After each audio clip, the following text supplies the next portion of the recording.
anecdote. Ouais, Quentin avait un coaching juste avant et il a pu se libérer pour du coup échanger c'est ça. avec nous aujourd'hui. Et bah, on le remercie beaucoup pour sa présence. Ben, Et merci à bah, vous. j'espère que bah, du coup vous allez apprécier ce qu'il va Merci à nous vous de dire. l'invitation. Merci. Quentin, bah, c'est génial que tu sois là, tu nous fais un grand honneur, donc n'hésite pas à écrire ton compte en commentaire. Ouais, ça marche. Euh, Moi, je voulais savoir, Quentin, aujourd'hui, tu es un business mentor. Ouais. Finalement, c'est quoi ton parcours? Comment ça s'est passé? Je sais que tu l'as écrit dans une story permanente, mais tu vas nous le Yes. rappeler, ça va mettre une petite Euh, punch. alors, bah, mon parcours en fait de base, c'est que j'étais un grand paumé. J'étais un grand paumé de la vie. J'étais pas destiné à l'entrepreneuriat, jamais. Moi, c'était un parcours de base qui était école, diplôme, salaire, enfin salariat. Et ce qui fait que j'ai fait plein de petits boulots. J'ai repris mes études plus tard et j'ai commencé mon premier taf de salarié vraiment diplômé en tant que responsable communication marketing dans une start-up de robotique. J'ai fait ça 2 ans, c'était cool, mais je sentais que, enfin, je m'ennuyais un peu au fur et à mesure. Je sentais que je me faisais, je m'embêtais un peu, quoi. Et c'était pas ça qu'il me fallait. Du coup, j'avais un pote qui avait créé ce qu'on appelle un startup studio. Donc c'est une entreprise qui accompagne des startups, qui m'a proposé de m'accompagner sur un petit projet annexe, un side project en plus du salariat.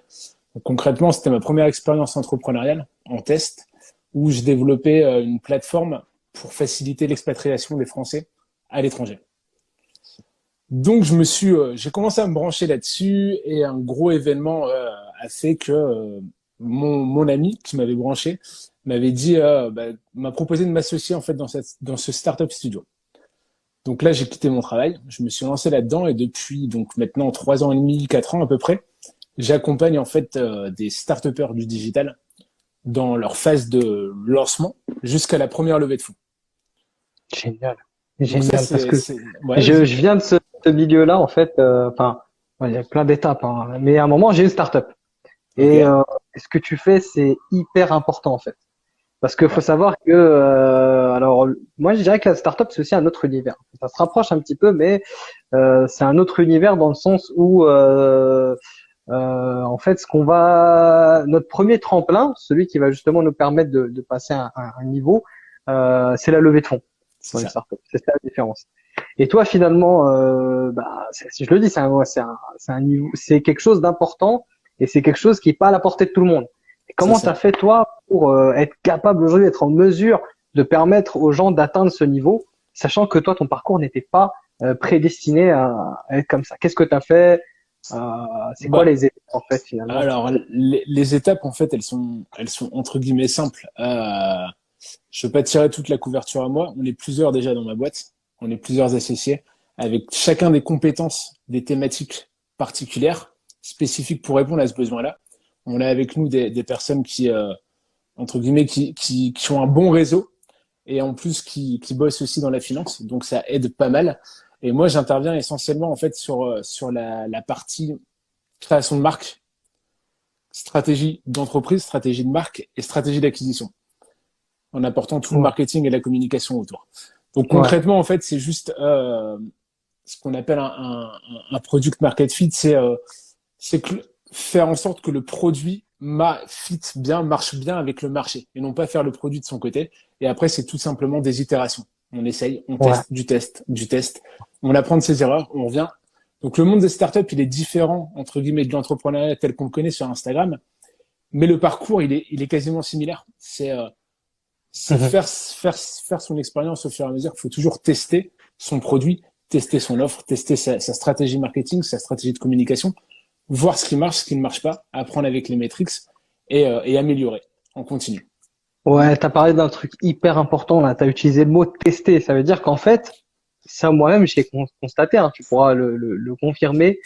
En fait, on fait les choses, on fait de notre mieux, et après, c'est comme si le reste ne nous appartient pas. Mais on sait que parmi tout ce qu'on a fait, il va y avoir un truc qui va, C'est ça. qui va grave fonctionner.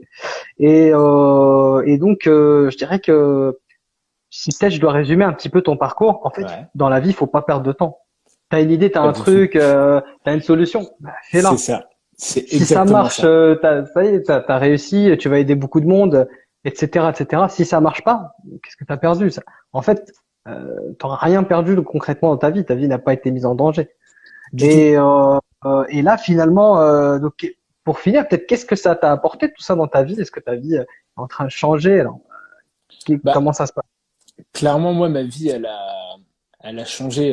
Je suis pas à Dubaï ou autre, mais elle a changé non pas d'un point de vue, pas forcément d'un point de vue financier. Elle a changé surtout en termes de qualité de vie, de stimulation. Euh, Mhm.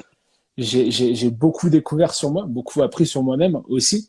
Et maintenant, j'ose faire des choses que je n'osais pas avant. Donc, je reprends un peu ce que disait Lucas tout à l'heure. Il y a pas de mauvaise situation en soi. Il y a pas, c'est pas les salariés contre les entrepreneurs. C'est surtout quelle est la situation, qui te permet en fait de te challenger, qui te convient le mieux par rapport à tes attentes dans la vie. Moi, j'ai toujours été C'est ça. quelqu'un qui voulait se surpasser, qui voulait toujours aller de l'avant. Et c'est l'entrepreneuriat qui me convient le mieux. Donc, j'ai appris plein de choses là-dessus. J'ai fait des erreurs. Je me suis planté. J'ai pleuré. J'ai ri. Mais aujourd'hui, je me retrouve avec plusieurs activités. Celle dont je vous ai parlé et celle sur laquelle je suis sur Instagram qui me fait enfin, je prends mon pied incroyable là-dessus. Bah, justement, moi, pour rebondir sur ce que tu dis, j'ai envie de faire une vidéo YouTube sur le sujet. J'ai pas trouvé le temps. Finalement, est-ce qu'on peut parler d'entrepreneuriat contre le salariat?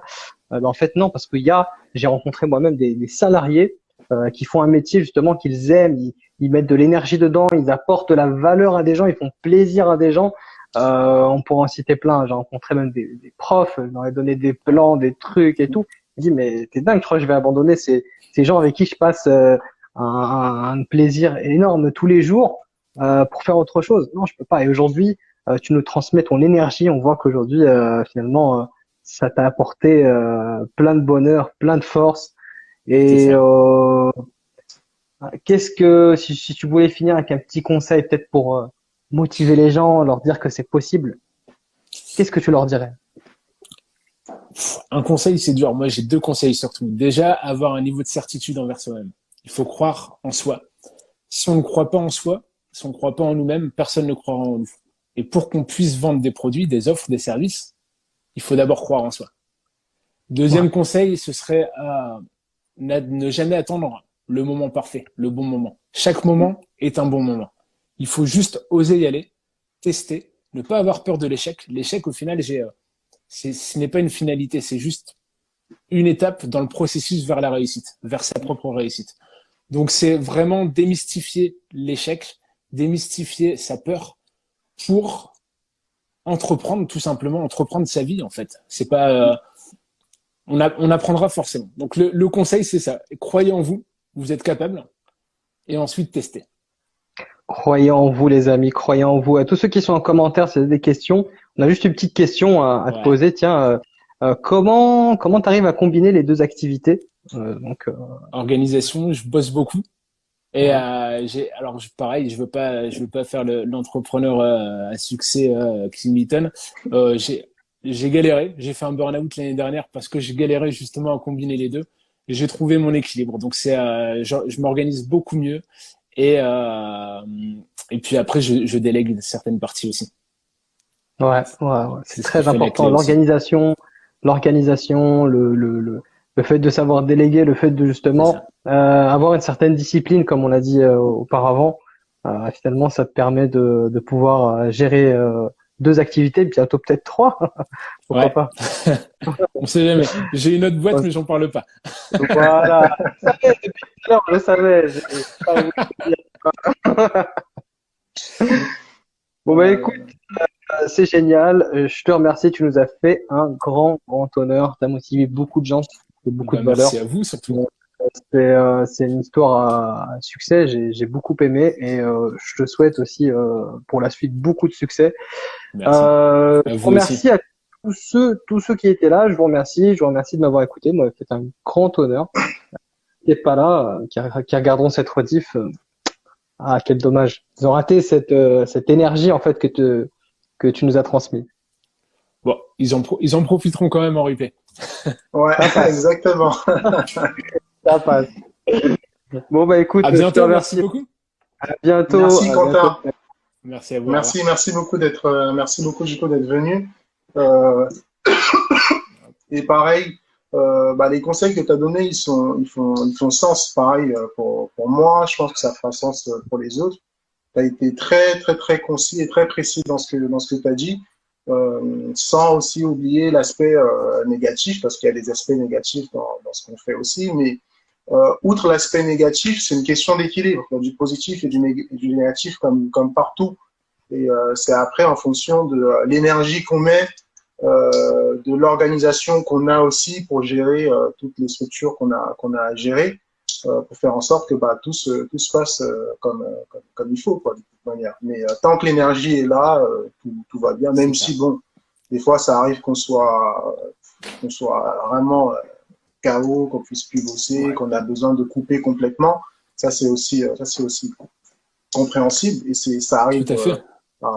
à tout le monde, en fait, même si beaucoup de personnes ne le partagent pas. Moi, ça m'est arrivé, ça m'arrive tout le temps, presque, on va dire. Et du coup, je pense que c'est important de partager aussi cette partie-là, et tu l'as fait, et c'est vraiment top, quoi. En tout cas, merci d'avoir partagé ça. Peut-être Merci juste à vous. avant qu'on termine, moi j'ai une punchline, tu vois, un truc que j'ai envie de partager avec les gens. Tu sais, c'est un truc qui me revient souvent. Les gens ils me disent, ouais mais gars, la vie c'est dur. T'as vu si on fait ça c'est trop dur, etc. En gros, je veux la vie la plus simple possible. Juste une petite histoire, en fait, c'est, je veux vraiment que les gens s'en inspirent. Vous savez comment les aigles apprennent à leur bébé à voler? Bah en fait, ils les jettent dans le vide alors qu'ils savent pas voler. Et donc ils se fracassent sur la montagne, se déchirent. Mais au bout d'un moment, il est obligé de commencer à voler parce que sinon il va toucher le sol et il va mourir. Et donc à partir de là, en fait, le petit bébé là, il devient un aigle. C'est après que vous le voyez choper des moutons et tout sur YouTube. Donc, vous comprenez pourquoi c'est un aigle, vous voyez, parce que le mec, dès qu'il est bébé, en fait, on l'a jeté dans le vide et sa vie a été dure. Et parce que tu as fait des choses dures, le reste devient facile. C'est vrai. Ouais, exactement. Exactement. Merci beaucoup pour ton partage, et merci à toi, Quentin. Merci à vous, je vous quitte. Et à très bientôt. Ciao, à bientôt. En DM, Ciao, quand ciao. vous voulez. Salut à tous. Ciao, Voilà. à bientôt. Ciao.